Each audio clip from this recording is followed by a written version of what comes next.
Hello and welcome to episode 7 of Leadership Conversations with Krishna. And today I'm pleased to have my guest, Mr. A.S. Murthy.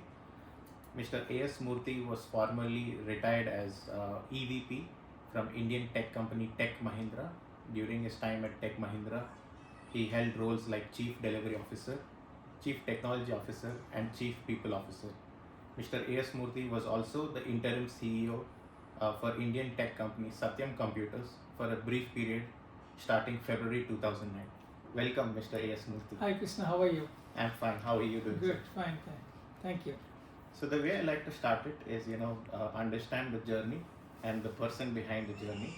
So how did you get into the tech industry in the 80s? Where did you study? Yeah, I hail from a place called Vettapalam in Andhra Pradesh in India, South India. Up to my 12th standard, I studied in the local language, that is Telugu. And then I did my engineering from NIT Warangal. It used to be called REC Warangal in those days. 74-79 period. That was a 5-year course. Then I did my master's in engineering from Indian Institute of Science, Bengaluru, during 79-81. Then I joined Tata Consultancy Services, TCS, in 81 July. I worked there for about 13 years and then joined Satyam Computer Services in Hyderabad in South India. And then I retired from the same company. During the long stint of about 25 years, Satyam was acquired by Tech Mahindra, and I retired as Executive Vice President Tech Mahindra, Krishna. No, thank you for sharing that. And I just want to understand, how was it working in the 80s in the IT industry? Because, the stories that I hear from my family and grandparents and parents is, there were traditional sectors like engineering, banking, and government jobs that were preferred. So how was it like working in, the IT industry back then? Yeah, in fact, those were the early days of the IT revolution, IT industry. In fact, it is now approximately 50 years since IT industry started, about mid-70s actually. When I completed my master's, there were only 2-3 companies who were hiring IT professionals, and Tata Consultancy Services was the largest of them. And they recruited people from IITs and IISc predominantly, no more than about 25-30 people every year. So when compared to thousands of people being hired in the IT industry today by each company, just imagine 25-30 people being handpicked. So those were the early days. When I say early days, those were the Fortran programming, Pascal programming, and commercial COBOL programming, and that kind of stuff. And we used to write the programs on a coding sheet, and those coding sheets were sent to punching machines. And those were the days actually where the computer time is not very easily available, and we need to book the computer time something like 30 minutes per day, and for that you need to wait in the queues for about 1 or 2 hours actually. So those were the initial days, and when compared to today's context, there was no comparison basically. No, it's incredible to see the progress that India has made in the tech industry, right? And I like the example you gave, from hiring 25 to 50 to, almost hiring 25,000 people probably out of campus, Yeah. every major IT company, right? You talked about how India was in the 80s, and, it's remarkable to see that progress. But during that same time in the 80s and 90s, how would you compare the Indian IT industry to IT industry, let's say in US or other countries? In fact, Indian IT industry made big marks on the global scenario. In fact, there may not be any country today which was not benefited by the IT technology services being provided in terms of the people working close to them in various countries, and the kind of software that is being developed from a country like India being used in almost all the countries, etc. So the major advantage of India is a large availability of highly skilled people who are traditionally known for working very hard with high quality. So the whole world needed IT services, and the number of people were insufficient. And in a month's time, if you really want a few hundreds of people in some specific technology, India was able to provide that because they believed in the training of the people, retraining, unlearning, relearning, all those kinds of stuff. Right from 70s, 80s, it became a huge practice. So the advantage for India is in terms of the highly skilled, large number of people with high quality. It's fascinating you say that, right? And not a lot has changed if you look at it from back then to now. Even now, India is recognized for its skill and ability to scale up quickly, and that's why people want to grow their IT business here.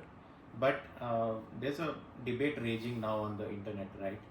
How can India move from a services-based IT economy to a more product economy? How can we build, the next Google or the next Microsoft? And there's a lot of push happening from, the government and industrial leaders. Do you think that the base we have of 40 years and our skill and scale that you talked about will help us rise to the product leader? Yeah, you made the right point. Even today, predominantly, I will say more than 90% of the total revenue that is generated by India as a whole for IT industry is coming through services. And that revenue overnight will not come down to something like 10% or 20%.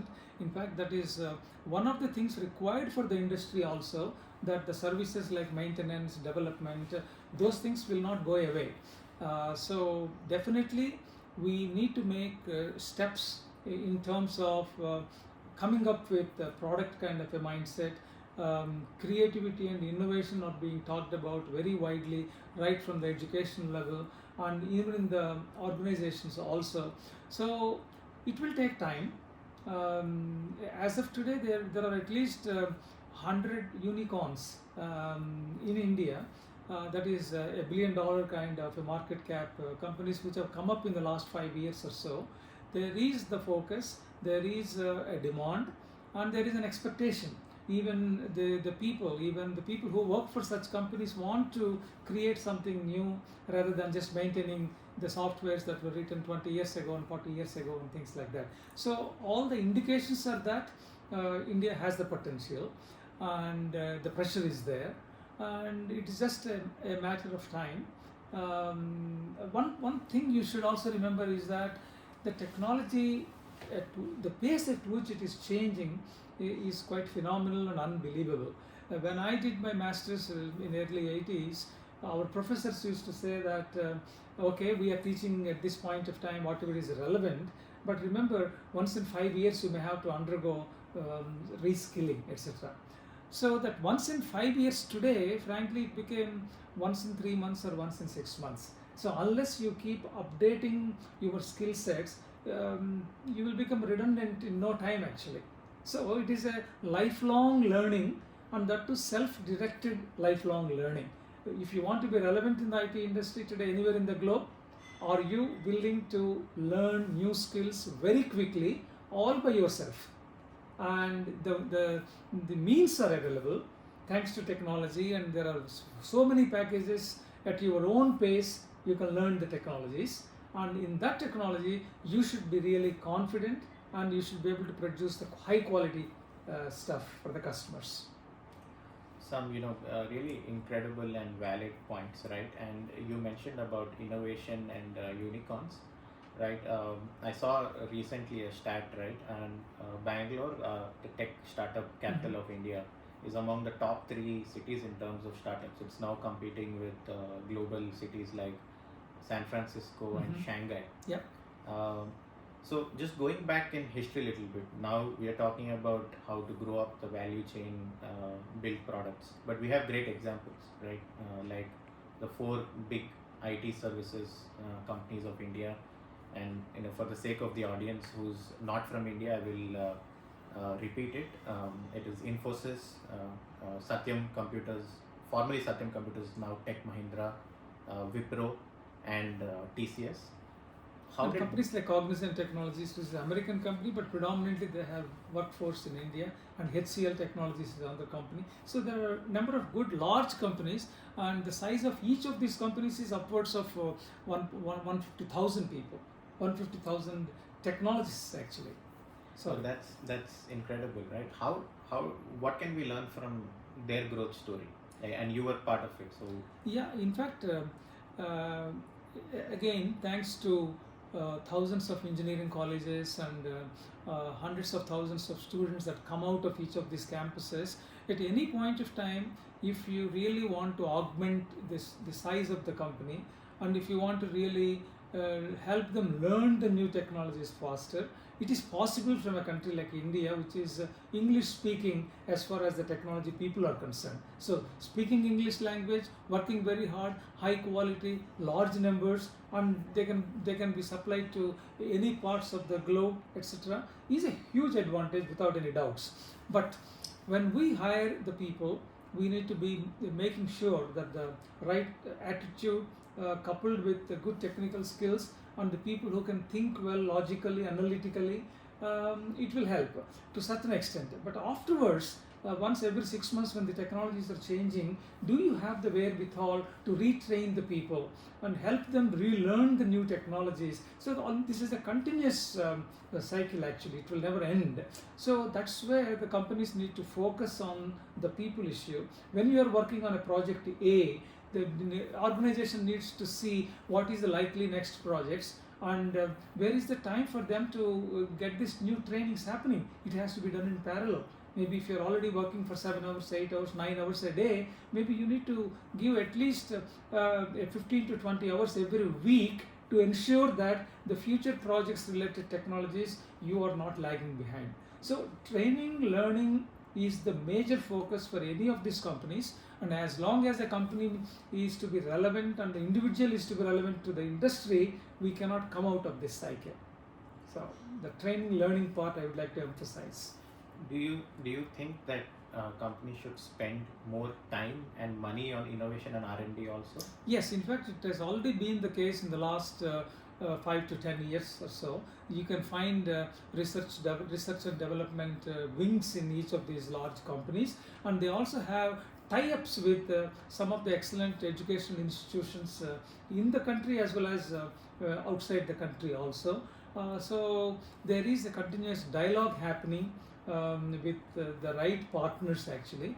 So that's how we are able to even foresee, forecast, and then get into the learning curve faster than the general crowd actually. No, that's fascinating. And we are talking about the whole ecosystem. You mentioned businesses, I mean companies, and then universities also playing their own part. They are coming together to partner. Now, how about government, right? From a policy perspective, how should the government support the growth of this industry? And just going back into history, now 1991 was a turning point for Indian economy, right? With liberalization, privatization, and globalization of the Indian economy in 91.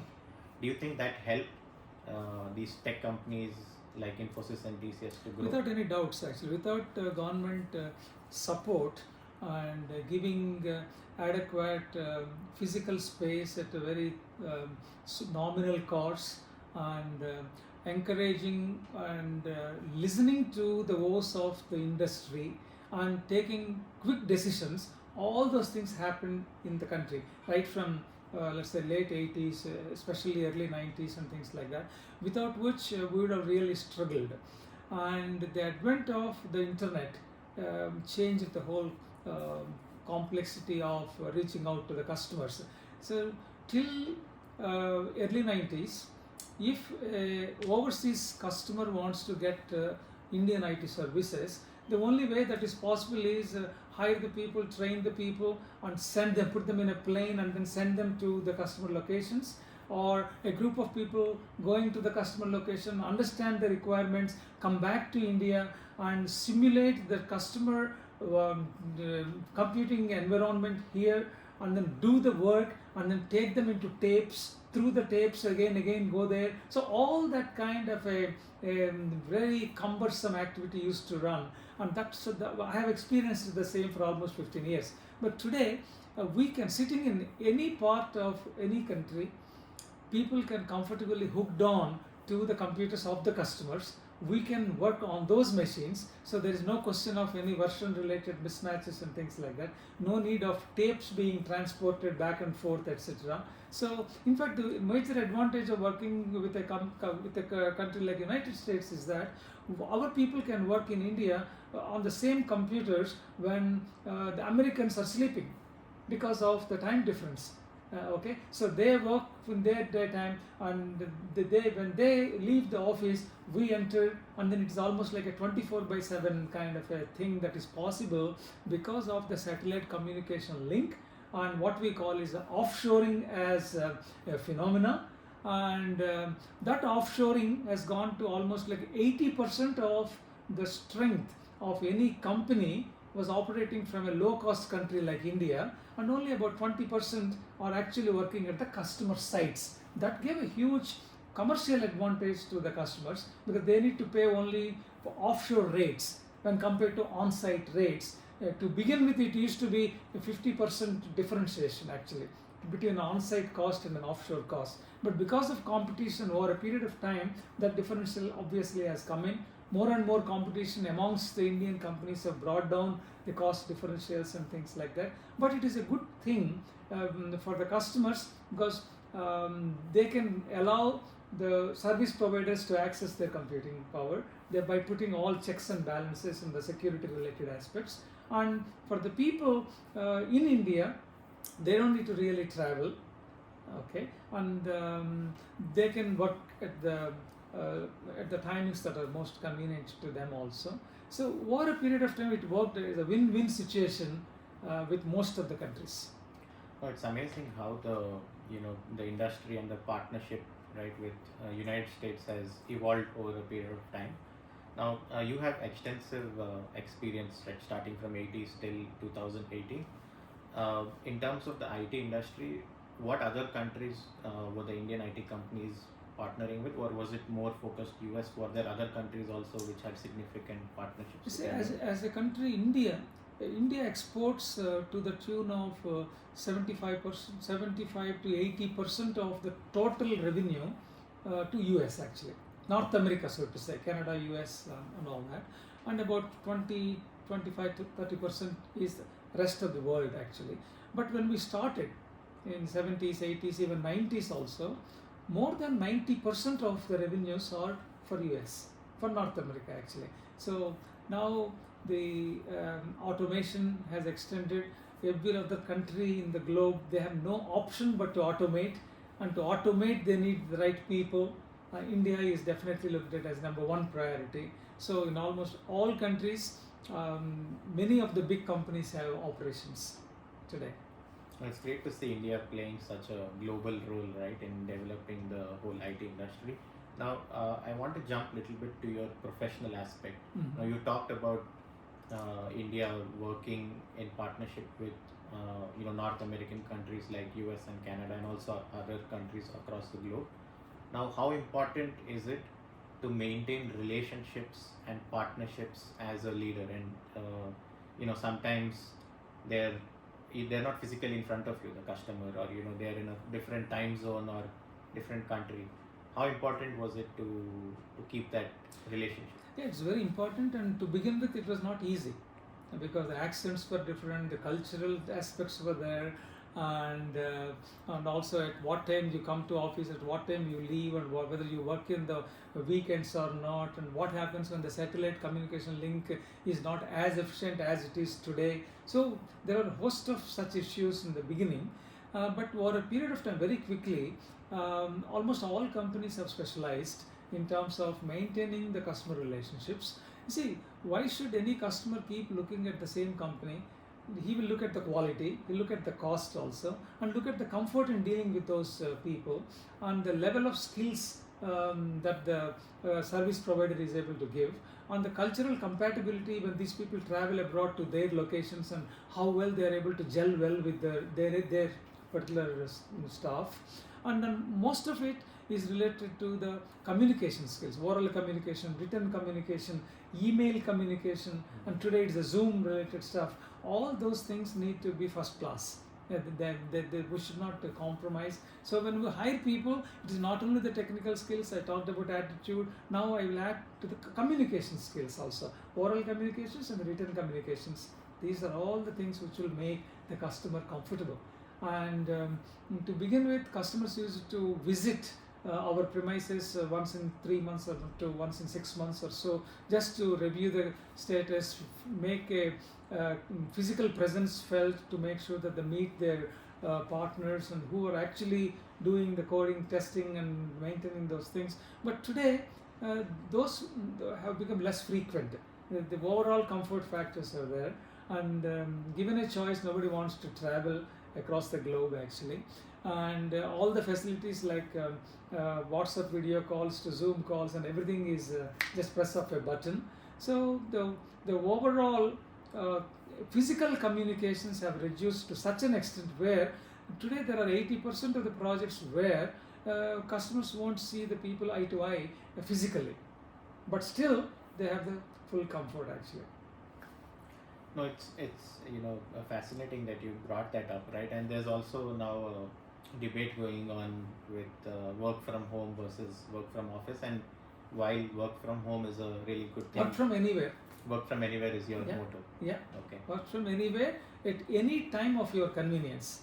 Once you know what is to be accomplished by what time frame, leave me alone is the best thing that people are expecting. Our employees are expecting, boss, tell me what is to be done when you want the delivery. Don't ask me any more questions. Okay. To that extent, companies are willing to provide the kind of a flexibility, and the work-life balance has enormously improved. And again, it is a win-win game. No, that's great. And how employees are happy, companies are happy, but how is the client or the customer taking this, or are they more concerned about the In fact, delivery? customers are also working to say they are also working from anywhere these days, and provided their organizations are really giving that kind of a flexibility to them. So today, nobody is actually talking about where the people are working from. So that question is taken out of the equation. Whether I'm getting the quality output on the time that I was promised. But to make that happen, there is an enormous amount of transformation that has gone in the overall skill sets of the people, not just the technical skill sets. Today, if you want to solve a problem for a customer, technology anyway is given, and we are expected to be the best. Okay. Plus, can you understand the business of the customer? Because if your software is for a healthcare industry or a banking industry or a retail company and automobile industry, our people who are predominantly technical people, they need to be savvy with the domain skills also. So they need to understand the customer's business to the extent or better than what customers know about their businesses. Only then you will be respected. Otherwise, they will only talk about technology, and the customers are not comfortable with the technology. And to explain the problem statement itself, people may struggle. But today, all the organizations are investing a lot of money in terms of making their staff better equipped with the domain skills also, so that the customers can comfortably talk in their own language what they need. And our people, that the technologists, are able to solve the problems. See, one example is when we started the IT projects way back in early 80s, projects used to go for years. A project means 1.5 to 2 years, 2.5 years. Only at the end of that period, customer used to see the outcomes. But today, no one is ready to wait. In fact, every 2 to 3 weeks, customer wants to see the outcomes. So that is the kind of expectation from the customers, because that is a competitive advantage for the customers. In fact, when we are dealing with a customer, the question is, do we understand customers' problems? Because every customer is serving its own customers.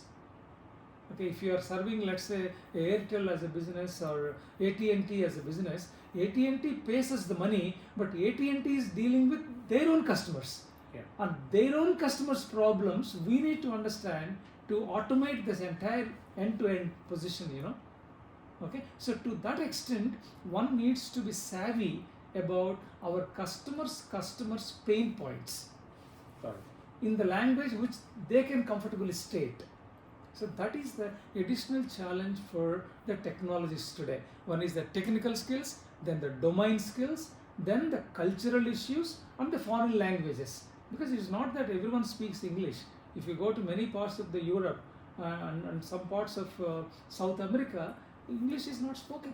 So our people were given additional training in terms of foreign languages and the basic minimum things that they need to know once they land in those countries and talk to the customers. No, it's fascinating that there's so many things to take care of, right?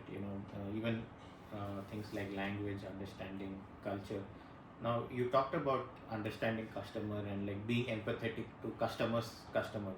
Now, in IT companies, is the engineer or the software engineer expected to understand the customer's business, or is there a separate business vertical that also handles See, that? in the small hierarchy at the very beginning stages, when you are, let's say, a programmer or a tester or a developer or something like that, not many of such skills are needed. But once you are an analyst, okay, once you are the project leader, there is no choice as of today for a person whether I need to know the domain. If you are working for a bank, better know the banking domain very thoroughly. Then only you will be able to propose a solid solution to the customer. So domain skills will become almost mandatory for almost all the people who are more than 2 years experience in the company. And even at the entry level also, the bare minimum things about the customer's business need to be understood. So we come up with training packages and we expose them to the business of the customer, because all the terminologies which they need to use in the programming, coding and all that, they need to know. Right from small thing like what is a debit and what is a credit for a banking customer, all the way to various nuances in the manufacturing industry, everybody should know. No, that's really interesting, right? And one of the roles that you had was chief people officer, dealing a lot with people, right? And people are essentially the most integral part of any organization, right? As such a senior people leader, what were your priorities in terms of making sure that the people are happy? Because, and the reason I ask is because IT companies have heavy churn while they have large joiners, like you mentioned in the starting. There's also people who exit, maybe not as much as joining, but who also exit in big numbers. How do companies manage that? It's a very interesting question, very important question, and a bothersome thing for all the IT companies, because we have seen that attrition percentages upwards of 30% during the peak of Y2K days, and anyone worth even a few months of experience has become a huge important commodity for the overseas market. So people were just leaving the companies, not one company, any company and every company, and it is a huge challenge for the organizations actually. So you can only do limited things. You cannot give unlimited packages to retain the people, because money is a very important component for any employee to stick to the same company, but at the same time there is a limit to how much flexibility you can offer, and companies do go all out in terms of retaining best of the best people. At that level there will be some kind of a flexibility, but they need to manage that equation of people are going to go, people are going to leave you.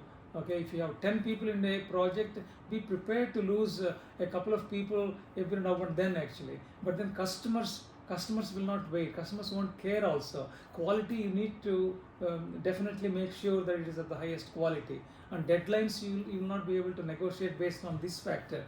So project leaders and project managers have huge responsibility to keep motivating the people working with them. With money or without money, that is a secondary point. As I said, money is not in the direct hands of the project leaders and project managers to give endlessly. But then what kind of an environment you have in a project? Are you approachable to the people? Are you a good listener to whatever their woes are? And are you in a position to take care of their skill upgradations as and when it is needed? And proactively, are you able to release those people at the end of 1 or 2 projects working with you, without making sure that same people continue with you for years together? That will be one unhappy factor for those people to leave actually. So all these things you need to keep into consideration. Good listener, taking care of the training requirements, be flexible, and then to the extent possible to the best people, try to give some flexibility in terms of the packages, and then giving them flexibility in terms of overseas assignments also as and when opportunities come up. Because obviously companies are 80-20 focused, 80% of the workforce in India and 20% in the customer location. So you will not be able to give opportunities to all the people to go and visit the customers' locations actually. But in India, it is a huge motivation to travel overseas. Okay, so all these things put together, you have to do your best and hope and pray that people will be retained under you. No, these are great priorities, right? Very wide range of gamut of priorities, which keeps the employee happy. As we enter the final stage of the podcast, right? Yeah. I like to ask a couple of questions to each of my guests. Sure. The second last question being, I want to take you back to 70s, 80s when you were in your 20s. Yeah. So what? Let's say you were in your 20s today. Okay. Which industry or domain would you be interested to start a career or start a business in, let's say? Yeah, very interesting. Very interesting question. Which industry I choose if I have a choice and if I am 22 years old at this point of time? I think if you see two areas which will never go out of fashion. One is healthcare. Second thing is education. Okay. Education and healthcare I choose as my two top priorities, and then add technology to this and make healthcare services reach out to the villages and the small places also without costing them too much of money. So how technology can be applied to these two industries, healthcare industry and education. As I said, it is a lifelong learning, that too self-directed. So then there is an enormous amount of opportunity when the specific technologies keep changing. So when you are in that kind of an industry, there is always demand and it is always exciting. And you always need to look at your end customers and to see how can I help an youngster getting and picking up these nuances of the new technologies. There I can use my creativity and innovation by coming up with the right examples and making it less expensive, making it very interesting to learn by himself or herself. And healthcare I don't need to elaborate because everyone needs and wants. No, it's great you said that, right? Because I am somebody who's very involved in the startup ecosystem, specifically in Seattle, United States, and health tech is is being seen a lot in the startup ecosystem. From like in terms of ideas from founders, and it's across health tech. There's a lot of support, mental health related, and health tech is seeing a lot, and ed tech is obviously catching up, especially post COVID. So it's really interesting you mentioned that. Sure. Coming to my last question, as a former CEO at interim CEO at Satyam Computers and so many other leadership roles, what does leadership mean to you? What does leadership mean to me? Yeah, see, leadership, I may say, can you make the ordinary people deliver extraordinary things in your organization? And because not all people are extraordinary, you will, let's say, it may be 85-15, 85% people are ordinary, and maybe 10 to 15% of your organization may be extraordinary. But can you have the systems and procedures and processes and best practices in your company in such a manner where all employees of your organization using these processes, using these automation tools and best practices would be consistently able to deliver the outstanding services to the customer? I will consider that as one of the points of the leadership.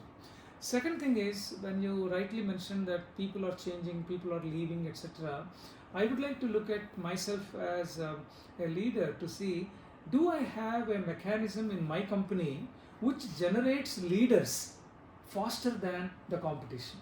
Because I need leaders. I want to grow my company.